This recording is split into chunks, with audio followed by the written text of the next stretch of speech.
பராகி அச்சம் மடம் நாணம் ஈர்ப்பு என்ற அத்தனை குணங்களும் பெருகமைய பெற்று நான் வந்தவுடன் அன்பு பக்தி வாசம் உபசரித்த உன்னை வாழ்க பல்லாண்டு என வாழ்த்துவதோடு மட்டுமில்லாமல் உன்னை பற்றி விவரங்களை தெரிந்திருந்தாலும் கூட உனக்கு நாவிலிருந்து ஒரு சில விவரங்களை கேட்கலாம் நினைக்கிறேன். கேட்டால் தகுந்த விவரமா இருந்தான் பார்க்கலாமா? கேட்கணும்னு ஆசைப்படுறீங்க, கேட்கறதெல்லாம் கிடைச்சிருமா சுவாமி? எந்த இடத்துல கேட்கணுமோ அந்த இடத்துல கேட்கணும். அதனாலதான் கேளுங்கள் தரப்படும், தட்டுங்கள் திறக்கப்படும் சொன்னாங்க. எந்த இடத்துல கேட்கணுமோ அந்த இடத்துல கேட்கணும். ஒரு சில இடத்துல கேட்கலாம், ஆனா அவங்க குறுக்கிற இடத்துல இருக்கிறாங்களான்னு பார்த்து கேட்கணும். ஏன்னா மகாபாரதத்துல சக்கர வியூகம், மகாபாரத போர் நடந்திருக்கு. இந்த சக்கர வியூகத்துக்குள்ள மகாபாரதத்துல 2 பேர் மட்டும் தான் உள்ள போகவும் தெரியும், வெளியில வரவும் தெரியும். ஒன்னு அர்ஜுனன், மற்றொன்று கிருஷ்ணன். இன்னொரு ஆளுக்கு உள்ள போக தெரியும், ஆனா வெளியில வர தெரியாது. அது யார் அப்படின்னா அர்ஜுனுடைய மகனான அபிமன்யுக்கு உள்ள போக தெரியும், வெளியில வர தெரியாது. ஏன் அப்படின்னா கருவில இருக்கும் பொழுது அர்ஜுனனாகப்பட்டவன் சக்கர வியூகத்துக்குள்ள போகிற கதையை சொல்லிக்கிட்டு இருக்கும் பொழுது கிருஷ்ணன் வந்து பாதியில கூட்டிகிட்டு போயிறார். ஏன்னா அவருக்கு தெரியுமா இல்லையா, அதனால பாதியில கூட்டிகிட்டு போயிறார். கூட்டிகிட்டு போனோடனே கருவில இருந்த குழந்தை சக்கர வீகத்துக்குள்ள போற கதையை மட்டும் கேட்டுச்சே தவிர வெளியில வர விஷயம் தெரியாது. அப்ப சக்கர வீகத்துக்குள்ள அபிமன்யு உடைச்சு உள்ள போயாச்சு. உள்ள போனா வந்து எந்த ஆயுதமும் கிடையாது, கௌரவர்கள் சூழ்ந்து நிக்கிறாங்க. அப்பதான் அபிமன்யு என்ன பண்ணானா, கர்ணனை பார்த்தோன்னா கொஞ்சம் சந்தோஷப்பட்டானா. ஏன்னா கர்ணன் இருக்காரு, எதை கேட்டாலும் கொடுக்கக்கூடியவராச்சு, மிகப்பெரிய தானம் செய்வாரு. அப்ப அவன் என்ன பண்ணாரு, அபிமன்யு போய் கர்ணன் கேட்டார, தானமா குடுற ஒரே ஒரு ஆயுதம், இந்த எதிரிகள் எல்லாரையும் நான் வீழ்த்திருவேன். கொடுக்கிற இடத்துல அவர் இருந்திருந்தா கொடுத்துருப்பார். அவர் இருந்த இடம் எப்படி, துரியோதன கூட்டத்துல இருக்கிறார். எப்படி கொடுக்க முடியும்? கொடுக்கணுங்கிற எண்ணம் இருந்தது, ஆனா கொடுக்க முடியல. ஏன்? துரியோதனுடைய ஒற்றை பார்வை கேட்டது. அவனை பார்த்து, ஏண்டா உண்ட வீட்டுக்கே 2 செய்யறியா அப்படின்னு கேட்பது போல இருந்ததாம் துரியோதனுடைய பார்வை. அதனால கொடுக்க முடியல. அப்ப எந்த இடத்துல கேட்கணுமோ அந்த இடத்துல கேட்கணும். இப்ப நீங்களே நீங்க கேட்கணும்னு ஆசைப்பட்டு வந்திருக்கீங்க, கேளுங்க. காது கேட்கணும். கேக்குமே, நல்லா கேட்கும். கேக்குமா? கேட்கும். உன்னை பற்றிய விவரம் எனக்கு தெரியும், இருந்தாலும் உன்கிட்ட கேட்கணும். கேட்கலாமான்னு கேட்டா ஆமா, அதுக்கு என்ன பதில் சொல்லணும்? என்ன சொல்லணும்? என்ன சொல்லணும்? என்ன சொல்லணும்? ஒண்ணு கேளுங்கன்னு சொல்லணும், சரி. இல்ல கேட்க வேணாம்னு சொல்லணும், சரி. மகாபாரதம் யாராவது கேட்டாங்க, அதெல்லாம் பேசக்கூடாதுன்னு கேட்ட முடியுமா? கேள்விக்கு பதில் அழகு, ஆனா ஒரு கேள்விக்கு சரியான பதில் சொன்னாதான் அழகு. உங்ககிட்ட கேட்கலாமான்னா முதல்ல கேளுங்க சாமி, இல்ல கேட்க வேண்டாம் சாமி ஏதாவது சொல்லிடும். சாமி கேளுங்க, அப்படி பார்த்தா பேச விடுங்க. பத்தின விவரம் எனக்கு தெரியும். இருமா, பேசிட்டு இருக்கேன்ல, முதல்ல என்ன பேசுறங்கறத கேட்டு வாங்கி அப்புறம் பேசணும், சரியா?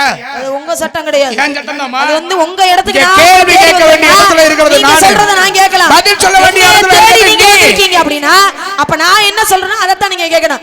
அத முத புரிஞ்சு நடந்துக்க. கேட்க வேண்டிய இடத்துல இருக்கிறது நான், பதில் சொல்ல வேண்டிய இடத்துல இருக்கிறது அத தான் சொல்றேன். கேட்கணும்னு ஆசைப்பட்டீங்க, அப்ப நான் கேட்டா எல்லா இடத்துலயும் கேட்ற முடியுமான்னு சொல்லி ஒரு சின்ன விவரத்தை பேசுறேன். இதுல என்ன தப்பு இருக்கு? எல்லா இடத்துலயும் கேட்க முடியாத இடத்துல போய் பேசு.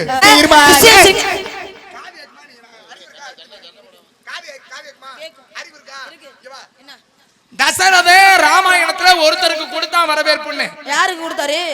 தனக்கு பிள்ளை இல்ல, யாருக்கு கொடுத்தா? என்ன காரணம்னு கேட்கல. கலைக்கோட்டு மகரிஷிக்கு, ரிஷ்ய சிருங்கர் என்று சொல்லக்கூடியவருக்கு வரவேற்பு யாருக்கு கொடுத்தாரு? கலைக்கோட்டு மகரிஷிக்கு. இதான பதில்? ஆமா. அப்ப இதுக்கு காரணம் என்னன்னு கேட்டா, என்ன காரணம் கேட்டா தான பதில் சொல்லணும். ஏன் அப்படி கிடையாது? தசரத மன்னே வரவேற்பு கொடுத்தாருமா? தசரத யாருக்கு வரவேற்பு கொடுத்தாரு? கலைக்கோட்டு மகரிஷிக்கு. புரிஞ்சு போச்சா? அவ்வளவுதான். சரி, எதுக்கு ஏன் கொடுத்தாரு? ஏன் கொடுத்தாரு? தனக்கு பிள்ளை இல்ல, அதனால புத்திர காமஸ்ரீ யாகம் நடத்தணும்ங்கிறதுக்காக வரவேற்பு கொடுத்தாரு. புத்திர காமஸ்ரீ யாகம் நடத்த வேண்டும் என்பதற்காக வரவேற்பு கொடுத்தாரு. ஆமா. கொடுத்த வரவேற்புனால குழந்தை பிறந்துச்சு. ஆமா. பிறந்துச்சா? 4 பிள்ளைய பிறந்தாங்களா இல்லையா? யாருக்கு பிறந்தாங்க? 4 பேர். யாருக்கு பிறந்தாங்க? 3 மனைவிகளுக்கு. 3 மனைவிகளுக்கு பேர் என்ன? கோசலை, கைகை, சுபத்திரை என்று சொல்லக்கூடியது. கோசலைக்கு யாருமா பிறந்தது? ராமன் பிறந்தார். கைகை, பரதன், சத்ருகனனுக்கு. சத்ருகனன் இலக்குவன் யாருக்கு பிறந்தாங்க? அது வந்து 3வது மனைவியான சுமத்திரைக்கு பிறந்தாங்க. இங்க பாருங்க, மனைவி ஒன்று. மேல கோசலைக்கு ஒரு பிள்ளை. ஆமா. ராமன். கைகைக்கு ஒரு பிள்ளை. ஆமா. சுமத்திரைக்கு மட்டும் 2 பிள்ளை பிறந்தது. சுபத்திரையா? சுமத்திரை. சுபத்திரை யாரு? சுபத்திரைங்கிறது சுபத்திரைன்னு சொன்னோம்னா கதையே மாறி போயிரும். அபிமன்யுடைய தாய். அவ மகாபாரத பேர். இது சுபத்திரை. சுபத்திரைக்கு சத்ருகனனும் இலக்குவனும் பிறக்கறாங்க. அப்ப 4 குழந்தைகள் பிறந்துச்சு. பிறந்த 4 குழந்தைகளும் வளர்ந்தார்கள். தான மச்சான் 4 பேருக்கு. 4 பேருக்குமே திருமணம் ஆனது இல்லையா? 4 பேருக்கு கல்யாணம் ஆச்சுல? கல்யாணம் ஆச்சு. ராம முண்டாட்டி பேர் என்ன? சீதை. ராம முண்டாட்டி சீதைன்னு சின்ன பிள்ளைய கேட்டா கூட சொல்லிரும். ஏன்னா இது எல்லாருக்கும் தெரியும். ராம முண்டாட்டி பேர் என்ன கேட்டா எல்லாருமே ராம முண்டாட்டி சீதை தெரியுமா இல்லையா? எல்லாருக்குமே தெரியும். அப்புறம் எல்லாருக்கும் தெரியும்னா அது ஏன் என்கிட்ட கேட்டீங்க? உனக்கு தெரியுதான்னு பாக்குறோம்ல. ராமன் மனைவி சீதைங்கிறது கூடவா தெரியாம வந்து நிப்பாங்க. சரி இப்ப தெரிஞ்சிருக்கு, ஒண்ணும் பிரச்சனை இல்ல. ராம முன்னாடி பேரு சீதை, ஆமா. பரத முன்னாடி பேரு என்ன? பரதனுடைய மனைவி பத்தி யாருமே பேசுறதே கிடையாது. யாருமே பேசுறது இல்லங்கிறது மாதிரி வந்து நின்னுட்டு இதுக்கு முன்னாடி நீ இவ்வளவு ஆய் பேச கூடாது. புரியுதா?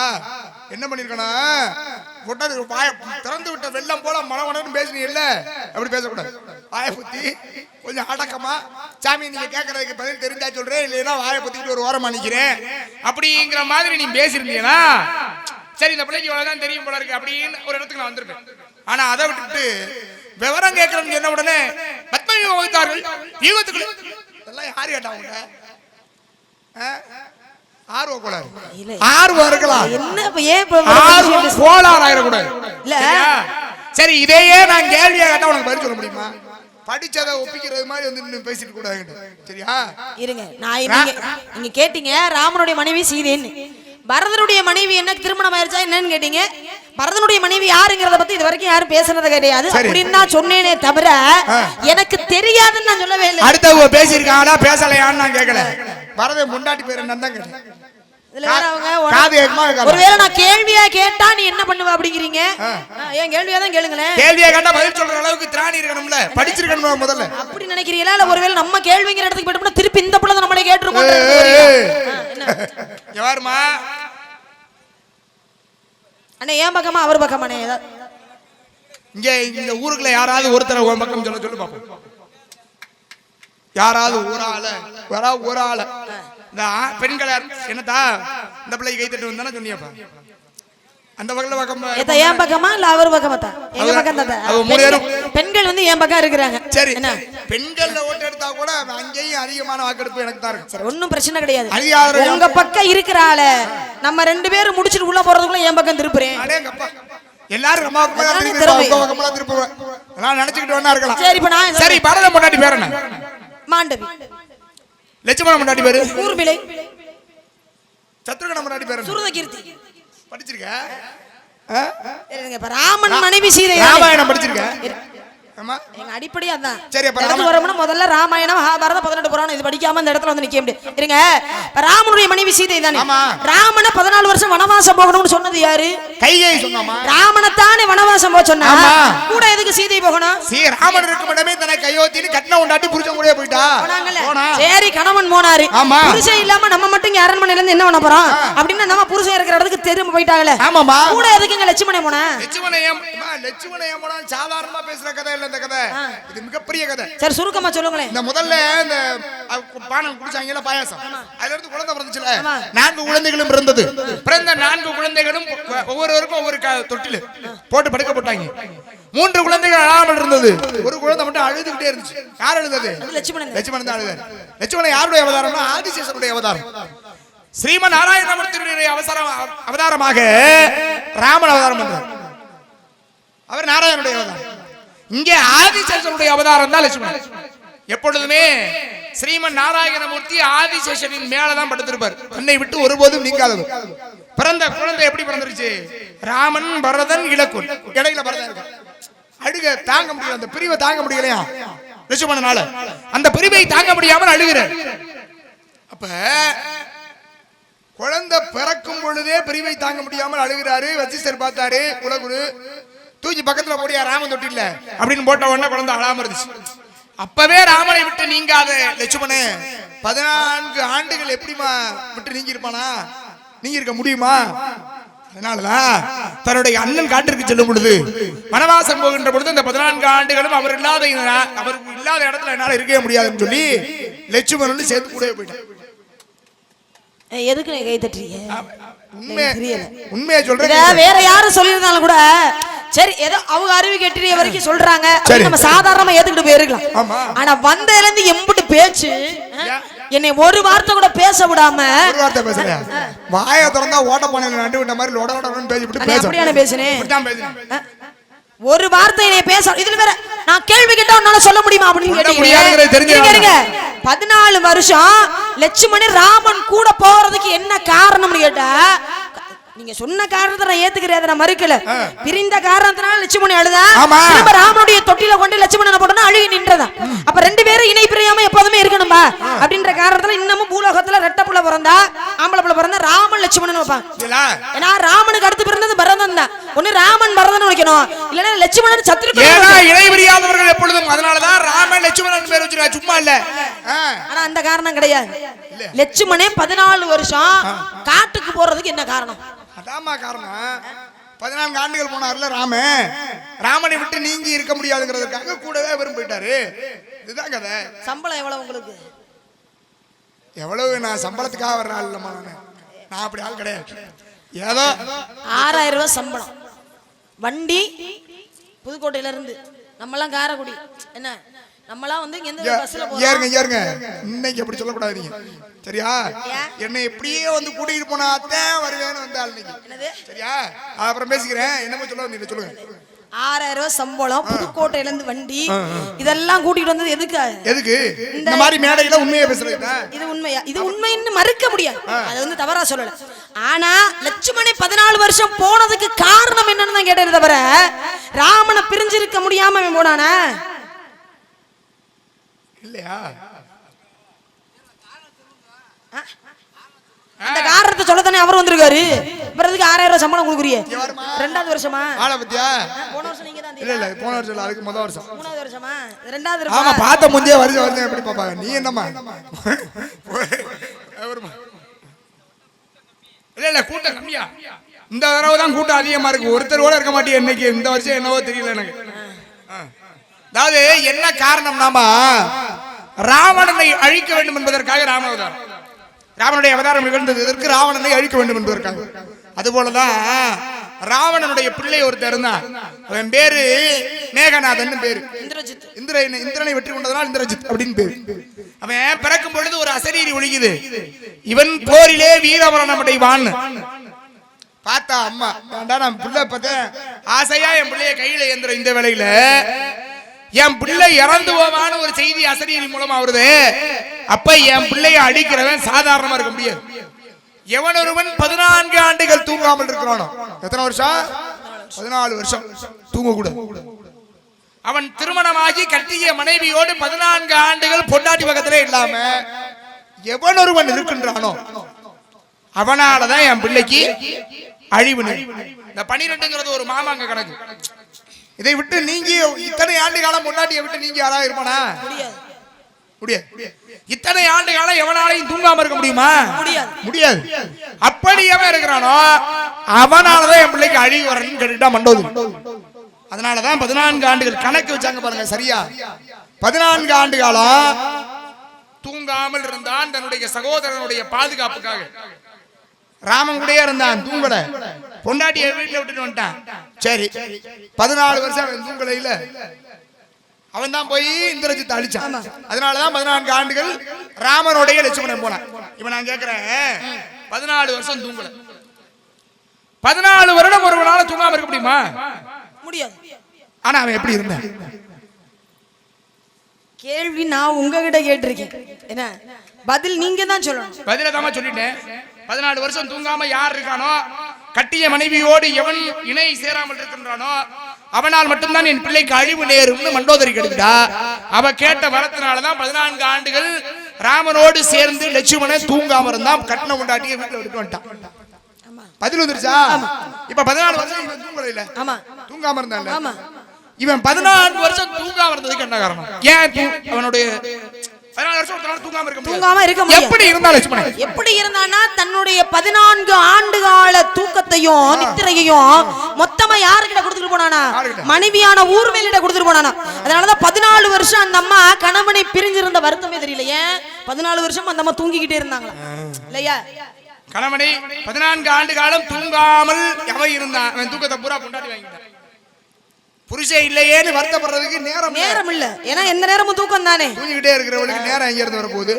சரி, அப்ப இதுதான் இன்னொரு விஷயம் இடையில நீங்க சொன்னீங்க, ராவணனை அழிக்கிறதுக்காக எடுத்த அவதாரம் ராம அவதாரம் தானே. அப்ப ராவணன் அழிக்கிறதுக்காக தான் ராமனுடைய அவதாரம் இல்லையா? அதானே உங்க பேச்சு. ஆனா ராவணன் அழிக்கல. யார் அழிச்சது?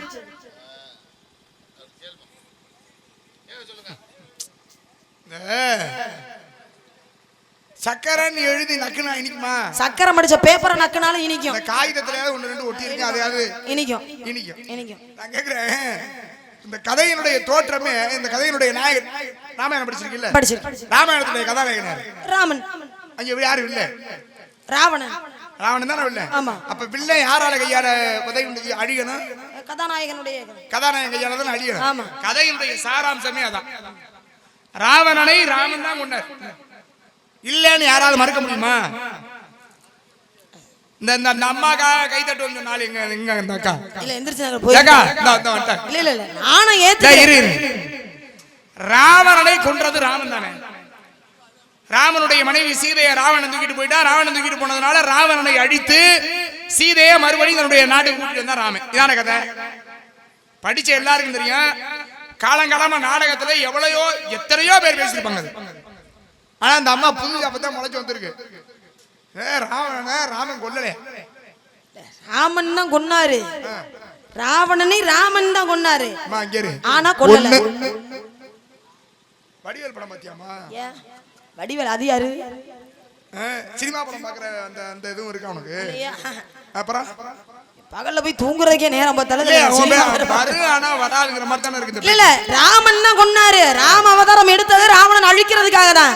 அழிச்சாரு ஆனா அழிக்கல.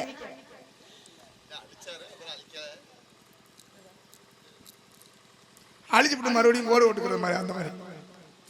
ஏன் எவ்வளவு சம்பளம் உனக்கு? உனக்கு எவ்வளவு சம்பளம்? உங்களோட 500 ரூபாய் குறைவா தான் வாங்குறேன். அப்படியா? ஆனா அது உனக்கு அது மிகப்பெரிய வைத்தறிச்சலா இருக்குன்னு எனக்கு தெரியும். அதை நீ பல தடவை வெளிப்படையாவே சொல்லிட்ட. ஒரு சில பேர் நம்மளை விட சம்பளம் கூட மனசுக்குள்ள நினைக்கிறதோட வெளிப்படையா மனசுக்குள்ள நினைக்கிறவள பாத்திருப்பான். ஆனா நீங்க சம்பளம் கூட வாங்குறீங்கன்னு வைத்தறிச்சல்ல பொங்கி எழுத ஒன்னே ஒரு ஆள் தான் பாத்து, வேற யாரும் அப்படி சொன்னது இல்லை என்கிட்ட. உங்களுக்கு தான் என்னையோட சம்பளம் கூட சத்தியமா அப்படியே சொல்லுதுப்பா. சரிப்பா இவ்வளவு சம்பளம் வாங்குறீல்ல. மகாபாரதத்துல 16,000 யானை பலம் கொண்டவன் 5 பேர் இருக்காங்க. இல்ல மகாபாரத போறன்னு எடுத்துக்கிட்டோம்னா இல்ல எல்லாரையும் வெற்றி கொண்டவன் யாருன்னா பீமன் தான். ஆமா, எத்தனையோ பேர் இருந்தான். ஆனால் எல்லோரையும் அடித்து தான் தாண்டா எல்லாரையும் விட பலசாலின்னு நிரூபித்து காட்டியது பீமன் தான் இல்லையா? அதே அப்பேற்பட்ட பலம் பொருந்திய ஒருத்தன் சராச்சந்தன் ஒருத்தர் இருந்தாரு. ஆமா, பிறப்பின் ரகசியம் இரண்டாக கிழித்து தலைகீழாக மாற்றி போட்டா உடல் ஒட்டவில்லை, இறந்தான். அவனு 16,000 யானை பலம் கொண்டவன். இந்த சராச்சந்தனை அழித்தது இப்ப தானங்க நீங்க சொன்னீங்க பீமன் தான் அழிச்சான்றீங்க. அப்புறம் யாரு அழிச்சான்னு கேக்குறீங்க? சொன்னேன்ல நானு. பீமன் தானங்க அழித்தது. ஆமா ஆமா, பீமன் தான் அழிச்சான். ஆனா பீமன் அழிக்கல.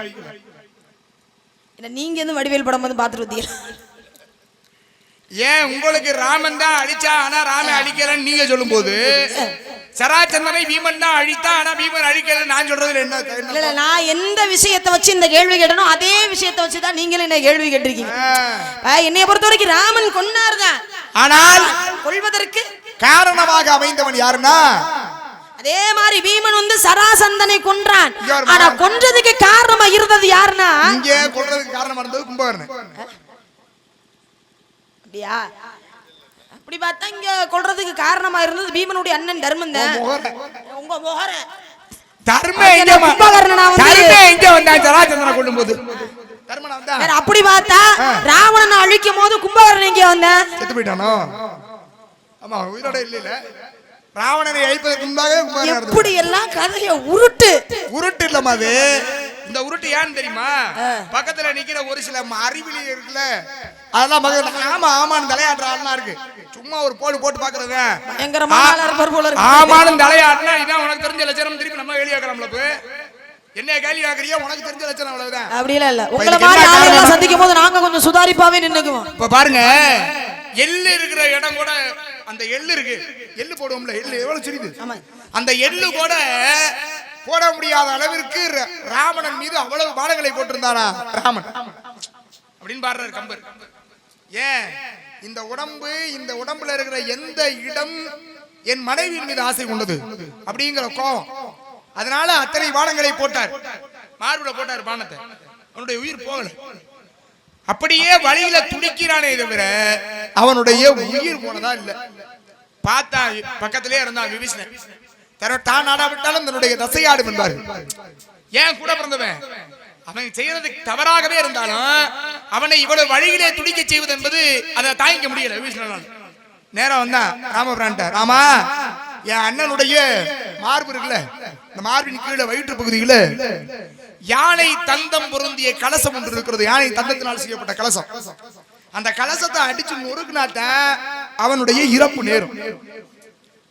அதுவரை அவன் ஜாக மாட்டான் அப்படிங்கிற உபாயத்தை சொன்னது யாரு அப்படின்னா விபீஷணன் தான் சொன்னான்.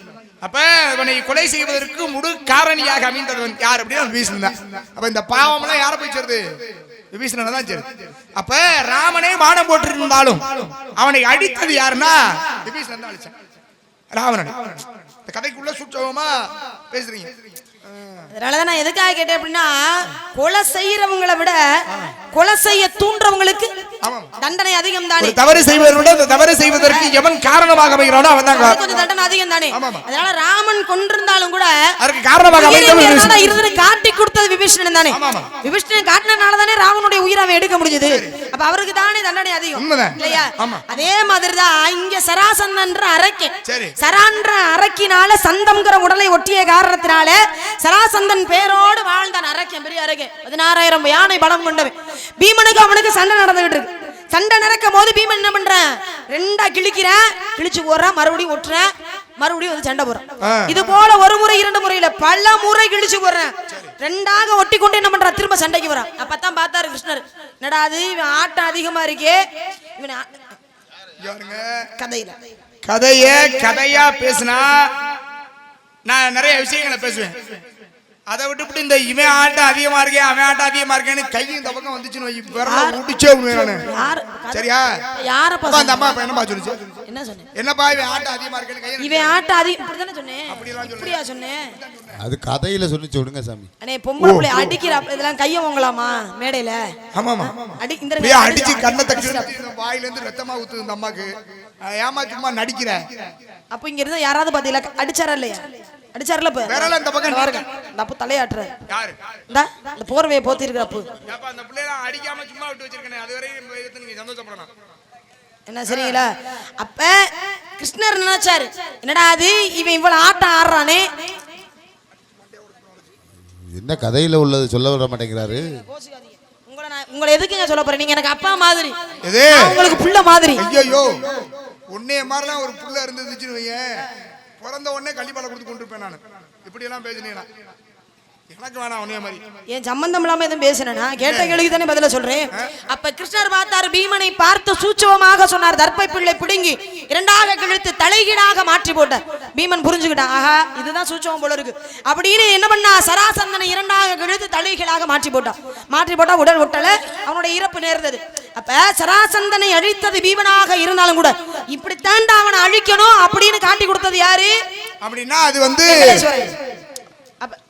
அந்த பாவம் எல்லாம் அவனை தான் கிருஷ்ண பரமாத்மா. அந்த கிருஷ்ணருக்கு தான் போய் சேரும் அந்த பாவம் எல்லாம். சரி, அப்ப ஒரு புல்லை எடுத்தாரு, 2ஆ கிழிச்சாரு, நுனிப்பகுதி அடிப்பகுதி பக்கமும் அடிப்பகுதியை நுனிப்பகுதி பக்கமும் மாத்தி போட்டாரு. அப்ப புல்லால காட்டினாரு. இப்ப நான் கேக்குறேன், வல்லவனுக்கு புல்லு ஆயுதம்னு ஆமா சொல்லுவோமா? சொல்லுவோமே. ஏன் சொல்லுவோம்?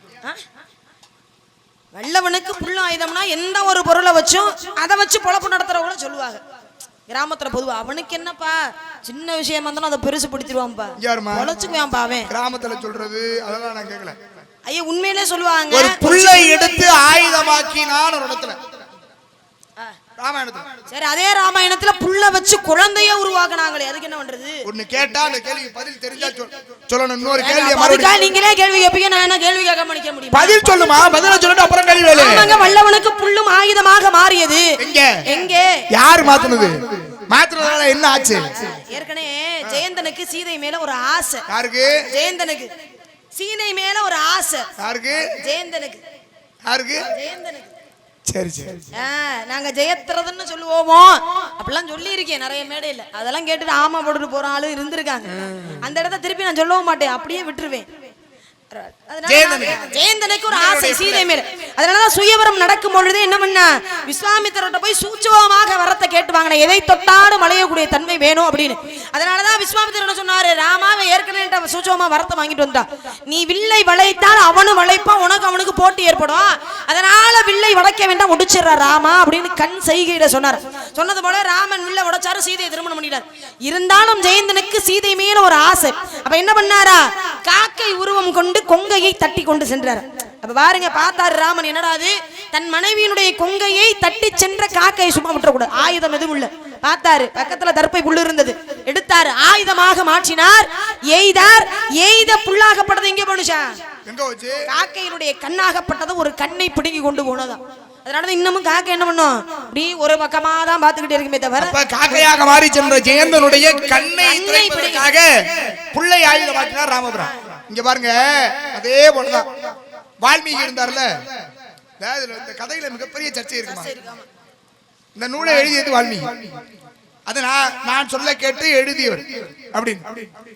இன்னொரு விஷயம் என்ன சொல்லுதுன்னா, குலகுரு வசிஷ்டர் தான் அந்த தர்பையை எடுத்து, முதல்ல குழந்தை பிறந்துருச்சு, பிறந்த முதல் குழந்தை லவன் குழந்தை பிறந்துட்டான். பிறந்த குழந்தைய காட்டுல வச்சு வளர்க்கிறா சீதை, நாட்டுக்குள்ள இருக்க கூடாதுன்னு சொன்னதுனால காட்டிலே வைத்து வளர்த்தாள். முனிவர் ரிஷையில் அமர்ந்திருக்கிறார். முனிவர் ரிஷையில் அமர்ந்திருக்கிறவர்கிட்ட, நான் நீர் எடுக்க போறேன், பிள்ளைய பாத்துக்கங்கன்னு தொட்டில போட்டுட்டு கண்ணை மூடிட்டு இருந்தவர்கிட்ட சொல்லிட்டு போயிட்டான். இவன் சொல்லிட்டு போகும்போது இன்னொரு சிந்தனை, என்னடா அது, அவர் கண்ணை மூடிட்டு இருந்தாரு, நம்ம சொல்லிட்டு வந்துட்டோம், ஒருவேளை அவர் கேட்டாரோ கட்டளையை தெரியல அப்படின்னு சொல்லி பிள்ளைய தூக்கி தான் தூக்கிட்டு போயிட்டான். முழிச்சு பார்த்தாரு, பிள்ளை இல்ல, குழந்தையை காண. குழந்தையை காணவில்லை என்ற உடனே அருகிலே இருந்த ஒரு தர்ப்பையை எடுத்து தொட்டில ஓட்டாரு. தர்ப்பை குழந்தையானது, ரெண்டு பேரும் ஒரே தோற்றத்தில் இருந்தாங்க. லவ குஷன் குஷன் பிறகு அதுக்கு பிறகு. அப்ப பாருங்க, புல்லாலே குழந்தை உருவானது ராமாயணத்துல தான். புல்லால் ஒரு குளம் இங்கே தலைத்தது, ஆனா புல்லால ஒரு குளமே அழிஞ்சு போச்சு, அது மகாபாரதம். புள்ளை எடுத்து அடிச்சுக்கிட்டே அவளே வரைஞ்சு போயிட்டாங்க, ஒரு குளமே அழிந்தது. சரி, அதெல்லாம் இருக்கட்டும், காட்டுக்குள்ள அடிக்கிறீங்களே, எதுக்கு வந்தீங்க? காவலுக்கு. என்ன காவல்? திணை காவல். திணைக்கு காவல் ஆகுறீங்க? திணைக்கு காவல் இல்ல, திணைக்கு காவல். அதாமா திணைக்கு காவல். ஆமா. என்ன திணை? கருந்தனை செந்தனை. கருந்தனை யாருக்கு செந்தனை இருக்கு? கருந்தனை எங்களுக்கு, செந்தனை முருகப்பெருமானுக்கு. ஏன் செந்தனை முருகனுக்கு கொடுக்குறீங்க? அது குளிர்ச்சி தன்மையானது, அதனால தான் முருகருக்கு படைக்கிறோம். முருகன் சூடா இருக்காரா? அவர் சூட்ல இருந்து வந்தவர் தானே. இன்னமா தனியாம இருந்தது, கங்கைக்கு போய். அப்ப நீங்க இந்த கதையை சொன்னீங்கன்னா அப்புறம் நான் இன்னொரு கதை பேசுவேன். என்ன? முருகப்பெருமான் தீப்பொறிகளா நெருப்புல இருந்து வந்தவர் தான், சரவண பொய்களை விட்டதுக்கு கங்கைங்கிற நீரு, தாமரைங்கிறது அதை விட குளிர்ச்சி. அங்கெல்லாம் போயிருந்து தனியாத அவருடைய சூடு இங்கதான் தனியனும் இருக்குன்னா, அப்ப வேற அதுதான் நீர். சரி, அப்படி பார்த்தா விநாயக பெருமானுக்கு அருகமுள்ள கொண்டே படைக்கிறோம். ஏன் அருகமுள்ள கொண்டே படைக்கிறோம்? அனகாசுரனை தூக்கி விழுங்கினார், விழிக்கிறதுனால உடம்பெல்லாம் வெப்பமாச்சு. இந்த வெப்பம் தனிய வேண்டும் என்பதற்காக அருகமுள்ள மாலையாக்கி போட்டாங்க. அருகமுள்ள மாலையாக்கி போட்டோம்னா சூடு தணிந்ததா? அங்கதான் ஏற்கனவே தணிஞ்சிச்சு. அப்புறம் இன்னமும் நம்ம விநாயக பெருமானை பார்க்க போனா அருகமுள்ள வாங்கி போடுறோம். தொன்று தொட்டு செய்வதை வழக்கமா, அது போல நாங்களும் தொன்று தொட்டு செய்வது போல அவர் நெருப்புல இருந்து வந்தவராச்சே, குளிர்ச்சியை கொடுப்போமே கொடுத்துக்கிட்டு இருக்கோம். இப்ப என்ன முருகன் சூட்டை தெரிஞ்சுக்கிறதுக்கு வந்திருக்கேன், அதனால ஒண்ணும் தப்பு கிடையாது. இறைவனுடைய சூடாகப்பட்டது தணிந்தாதான் நம்ம ஆரோக்கியமா இருக்க முடியும். சரி, கல்யாணம் ஆயிடுச்சு உங்களுக்கு? இல்ல, என்ன ஆகல. குழந்தை இருக்கா? வந்ததுல இருந்து உங்க பேச்சு விதண்ட வதமே இருக்கு. என்ன கல்யாணம் ஆயிருச்சானுங்கிறீங்க, ஆகலேங்கிறேன். அப்புறம் குழந்தை இருக்கு அப்படின்னா அது என்ன பேச்சு? ஏன் கல்யாணம் ஆகலன்னா குழந்தை இருக்காதா? கல்யாணம் ஆகாம குழந்தை பிறந்தா அதுக்கு பேரு வேறங்க. குழந்தை தாமா பேரு, அதுக்கு பேர் என்ன, வேற என்ன கண்ணுக்குட்டி நான் சொல்லுவான். கல்யாணம் ஆகிறதுக்கு முன்னாடி குழந்தை வரதால அதுவும் குழந்தை தான். குழந்தை தான். அதுக்கு அப்பா யாருன்னு கேட்டா சொல்லுவான், யாரப்பாவா உங்களை சொல்லுவாங்க. தவறான முறையில பிறந்த குழந்தை ஆயிருமா இல்லையா? நான் ஒன்னு சொல்றேன் கேளுங்க. ஏன் இந்த கதையே உங்கள்ட்ட குறிப்பா இதை கேட்கறதுக்கு ஒரு காரணம் இருக்கு. ஏன் கேட்டீங்க? ஏன்னா மகாபாரதத்துல குந்தி போஜனுடைய வளர்ப்பு பிள்ளையாக வளர்கிறாள் குந்தி. ஆமா, குந்தி போஜனுடைய வளர்ப்பு பிள்ளையா குந்தி வளர்றாள். இந்த குந்தியை செய்த அந்த பணிவிடையின் பொருட்டு துர்வாசர் வந்தார்ல, அவருக்கு செய்த பணிவிடையினால முதல்ல கல்யாணம் ஆகிறதுக்கு முன்னாடியே அவருக்கு ஒரு குழந்தை பிறந்துருச்சு. 5 மந்திரத்தை சொல்லி கொடுத்தாரு, மந்திரத்தை பொருட்டு குழந்தை பிறந்து. தெரியுமா உங்களுக்கு? தெரியும் தெரியும். கதையை நல்லா கவனிங்க. குந்தி போஜனுடைய வளர்ப்பு பிள்ளை குந்தி. ஆமா, துர்வாசருங்கிற முனிவர் வந்து சந்திக்கிறார். சந்திச்சதுனால குந்திக்கு குழந்தை பிறந்துருச்சு. புரியுதா? தாசராசன் ஒருத்தர் மீன் பிடிக்க போறாரு. மீன் பிடிக்க போன இடத்துல மீனை பிடிச்சி வந்தாரு. வயிற்றுக்குள்ள 2 குழந்தை இருந்துச்சு. ஒரு ஆம்பளை பிள்ளை பொம்பளை பிள்ளை இருந்தது. ஆம்பளை பிள்ளையே ஒரு சேவசம் பண்ண வாங்கிட்டு போயிட்டான். என் குழந்தை பொம்பளை பிள்ளையே வரைய வளர்க்குறேன், வளர்ப்பு பிள்ளை. தாசராசனுடைய வளர்ப்பு பிள்ளை மச்சகந்தின்னு பேரு. இந்த மச்சகந்திய பராசரர் முனிவர் வந்து சந்திக்கிறார். சந்திச்சதுனால என்னாச்சு? குழந்தை பிறந்த வேத வியாசர் பிறந்தார்ல. கதை உங்களுக்கு இப்ப புரியும் நினைக்கிறேன். குந்தி போஜனுடைய வளர்ப்பு பிள்ளை குந்தி துர்வாசர் முனிவர் சந்திக்கிறார். குந்திக்கு குழந்தை வருது. தாசராசனுடைய வளர்ப்பு பிள்ளை மச்சகந்தி பராசரர் முனிவர் சந்திக்கிறார். அவளுக்கு குழந்தை வருது. நம்பிராஜனுடைய வளர்ப்பு பிள்ளை வள்ளி. எல்லாமே வளர்ப்பு பிள்ளை தான். பாத்தீங்களா? அங்கேயும் துர்வாசர் முனிவர் போறாரு, இங்கே பராசரர் முனிவர் போனாரு, இங்கே நாரதர் முனிவர். நான் வந்திருக்கேன். நான் என் கிரகமா தூக்கி சுமந்துக்கிட்டு தெரியறதுக்கு நான் கேட்கிறேன். என்னம்மா என்ன அவங்க அங்கே சந்திச்சாக குழந்தை பிறந்துச்சு, இவங்க இங்கே சந்திச்சாக குழந்தை பிறந்துச்சுன்னா இப்ப நீங்க என்னை சந்திச்சிருக்கீங்க, நான் உங்க மூலியமா எனக்கு குழந்தை பிறக்க போதா? நாராயணா அப்படி கூட வச்சுக்கலாம், தப்பு இல்ல. என் மூலமா உனக்கு குழந்தை எப்படி? துர்வாசர் மூலமா குழந்தை வந்துச்சு குந்திக்கு. அதே மாதிரி அது மந்திரத்தை கொடுத்தாரு, அதனால குழந்தை. அதனாலதான் சூரியன் கீழ இறங்கி வந்தாரு, குழந்தை கொடுத்தாரு. ஆமா. இப்ப நான் வந்திருக்கேன்ல, நான் வந்ததுனால உனக்கு குழந்தை வரணும். எப்படின்னு கேக்குறேன். இன்னொருத்தர் வருவாரு. அது யார்? இன்னொரு நான் வந்தேன்ல, அதனால மாப்பிள்ளை. ஓஹோ, அப்படியா? மாப்பிள்ளை பாத்து வந்திருக்கீங்க, எனக்கு கல்யாணம் பண்ணி வைக்க போறீங்க. ஆமா ஆமா ஆமா. அதனால என்னை நீங்க சந்திச்சதுனால எனக்கு ஒரு கல்யாணத்தை பண்ணி வச்சு குழந்தை பிறக்க போகுது. ஆமா ஆமா. யாரு மாப்பிள்ளை? எப்பேற்பட்ட வந்துறீங்க? மாப்பிள்ளை எப்படி? என் அழகுக்கு, என் அழகுக்கு புரியல. இல்ல என்னுடைய அழகுக்கு ஈடா இருப்பாரான்னு. அழகுக்கு ஈடா இருப்பாரான்னு கேக்குது. யார் அழகு? என்னுடைய அழகுக்கு. சரி, அழக கூட விட்டு தருங்க, இருந்துட்டு போட்டு. அழகு வந்து என்னைக்குமே மனசு அழகா இருந்தா போதும். அழக விட்டு தருங்க. அடே பொடிக்காரா. அறிவுக்கு, என் அறிவுக்கு ஈடா இருப்பாரான்னு கேக்குறேன். உனக்கு முத இருக்கா? உங்களோட ஒண்ணு குறைவுதான். ஏமா மாப்பிள்ளை யாருன்னு நான் சொன்னேன்னு வை, வானத்துக்கு பூமிக்கு கண்டது. விடுங்க, அழகு அறிவை விட்டு தருங்க. என் உயரத்துக்கு. அடேங்கப்பா, பயங்கர உயரம்லம்மா நீ. ஆமா ஆமாமா, உன் உயரத்துக்கு ஏத்த மாதிரியா நான் எங்க? என் உயரத்துக்கு ஈடா இருப்பாரா?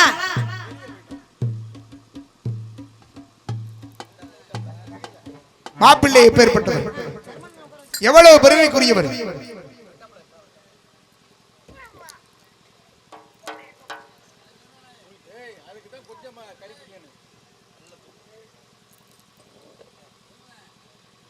மாப்பிள்ளை எப்பேற்பட்டவர், எவ்வளவு பெருமைக்குரியவர் என்பதை கூறுகிறேன், கேளுங்கள்.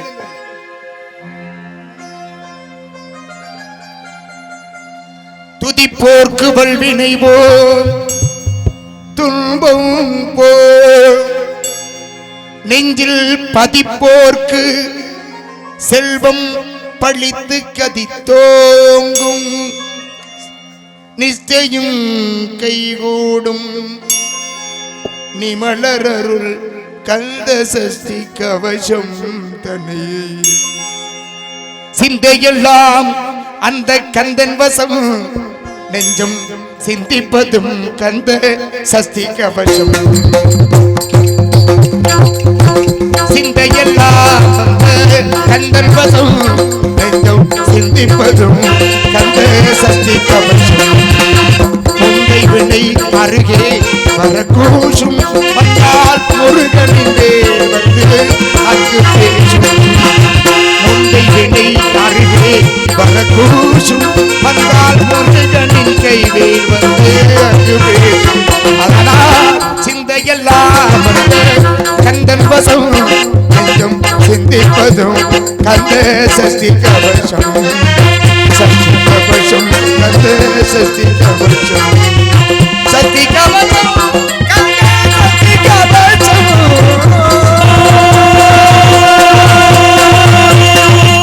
சுக்குக்கு மிஞ்சிய மருந்தில்லை, சுப்பிரமணிய கடவுளுக்கு மிஞ்சிய தெய்வமே இல்லை. இதை சொல்ல முடியுமா? அதெல்லாம் எப்பேற்பட்ட மாப்பிள்ளை வல்மீகநாதன் மயன். யார சொல்றீங்க? என்ன யார சொல்றீங்க? மாப்பிள்ளை வல்மீகநாதன், அவர் மயன் தான் மாப்பிள்ளை. ஓஹோ, வன்மீகனோட மகன். வன்மீகன் அல்ல, வல்மீகநாதன் மயன். அவர் வேற இவர் வேற இல்லவா? ஆதிக விடவும் வேறு வருவும் ஒப்ப ஏதும் மரவும் போக்கும் இன்பம் துன்பமின்றி வேதமும் கடந்து நின்ற விமலா ஓர் குமரன் தன்னை நீ தரல் வேண்டும் நின்னையே நின்பால் நிகழ்க. அவர் வேற இவர் வேற இல்ல. சக்தி நீங்க சகலம் சகலம் எனக்கு அடக்கணும் கேட்டுட்டார்ல. இப்ப மாப்பிள்ளை அவர்தான். இல்ல முருகனை தவிர வேற யார வேணாலும் கட்டுவேன் சுவாமி. முருகனை தவிர வேற யார? மோகன்தாஸ் அம்மா கட்டிக்கிறியா? அண்ணே வேணாமா சரி முத்துராஜப்பா அப்பா பெட்டிக்காரன அது அண்ணே